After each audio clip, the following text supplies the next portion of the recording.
আমি তারেক রহমান সাহেবের সুস্বাস্থ্য কামনা করি। তারেক রহমান সাহেব এখানে এসেছেন, সারা কিশোরগঞ্জের মানুষ আসবেন। ওনার নেতৃত্বে যেন বাংলাদেশে মুক্তিযুদ্ধের শক্তি, এই দেশে ওনার নেতৃত্বে যেন বাংলাদেশে মুক্তিযুদ্ধের শক্তি এই দেশে কোমর সোজা করে দাঁড়াতে পারে, আমি আশা করব। আমি যদি আজকে যেতে পারতাম, তাহলে আমি মানুষকে জিজ্ঞাসা করতাম মুক্তিযুদ্ধের পক্ষে কারা কারা আছেন, এবং পরেই জিজ্ঞাসা করতাম রাজাকারের পক্ষে কারা কারা আছেন, হাত তুলেন।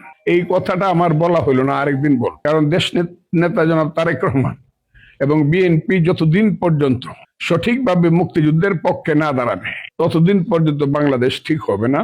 এটা আমার নির্দিষ্ট ধারণা।